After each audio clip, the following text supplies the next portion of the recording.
Why did Wes Anderson make this kind of movie? That's a good question. I think this is my opinion about where he's headed. French Dispatch was probably the most produced movie he's made. All the different sets and the different styles, and he used animation in that one, which was all great. It was amazing to look at. I think that he's just getting a little bit too clever, and it's art for art's sake. So this is like the modern art version of a movie, like Yoko Ono screaming, and that's art. That's supposed to be art, right? Well, I won't say it's that bad, but yeah. Asteroid City is a play. Everything that's in color is the play. Anything that you see in black and white is the real world. So Jason Schwartzman calls the grandfather, played by Tom Hanks. Through the conversation, you gather that the mother has died, but Jason Schwartzman has still not told the children that she's dead because he's waiting for the right time. Tom Hanks' character is like, you still haven't told them? You've got to tell them. So he's trying to navigate being a widower, how to be a good dad, but the character is just an act. It doesn't get you emotionally invested.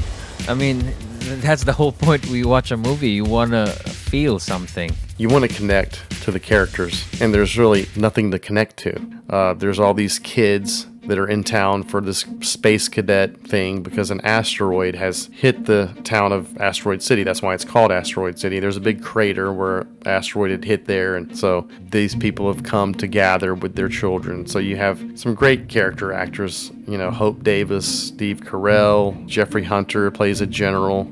In Wes Anderson movies, you'll notice that children are always like adults, and adults act like children. Yeah, that's true. These kids are all scientists. They all have their little inventions. Each one is creative, really smart for their age. There's a scene where all the kids sit in a circle and do a memorization game that's taken from a Sajid Ray Bengali Indian film called Days and Nights in the Forest. And they even use the name Cleopatra in both movies. But he's known for that, for taking things from films and putting it in his movies. And that's the kind of stuff I enjoy. I like to go, I know what that is, but that doesn't make the story good, though. You see a scene of the playwright, played by Edward Norton, who wrote Asteroid City. And then Jason Schwartzman's character comes in. They're both gay, and they kiss each other, I think. And there's not much to that scene either. That's the thing, is that there's not enough time spent in the real world. It's just a scene, and then you're back to the play. And the play goes on for a while, and then they come out of the play again to introduce the director, played by Adrian Brody. I think he's living in the theater. I can't remember if he was divorced or what the situation was, but he was giving his whole life to directing this play. But once again, he's only on screen briefly, so you don't really get a lot of time with him. So Scarlett Johansson and Jason Schwartzman's relationship, what is the conflict here? I think she was a famous person, right? She was a famous actress, so she didn't, it was probably difficult to have relationships with people. So he's not famous? No, he's just a guy. He feels lucky to be with this actress. I think he's very distracted because of his, he lost his wife, and he's still trying to process that. But their relationship seemed interesting, like it was going somewhere, but then it just kind of ends, because everybody leaves. In the middle of the movie, now here comes the alien. I was like, oh yeah, okay, now we're getting somewhere. Is there gonna be an alien invasion? But you see Jeff Goldblum is dressed up in the alien suit, so I thought the alien was real. Nothing is real.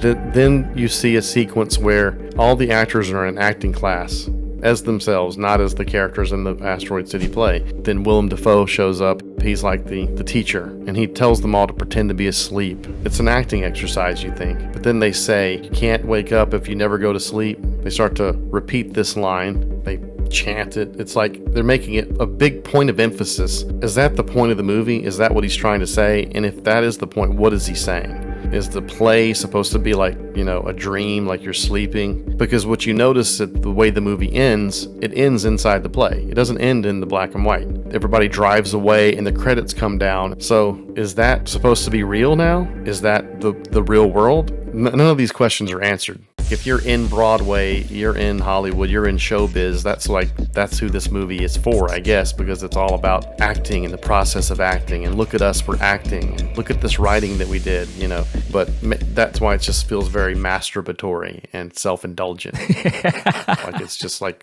who's this for? Is this for me? Is this for the audience? Or is this for you? Wes, I love you. Please make just make another Bottle Rocket. Make something with some heart, some characters that we care about, and get back to writing something that will connect with people, instead of just, look how clever this is. Look how clever this dialogue is that I wrote. Look how clever this acting is. It's like, it was an interesting play that had an alien in it and it had all these funny lines, but at the end of it, we don't know why we watched it. Amen.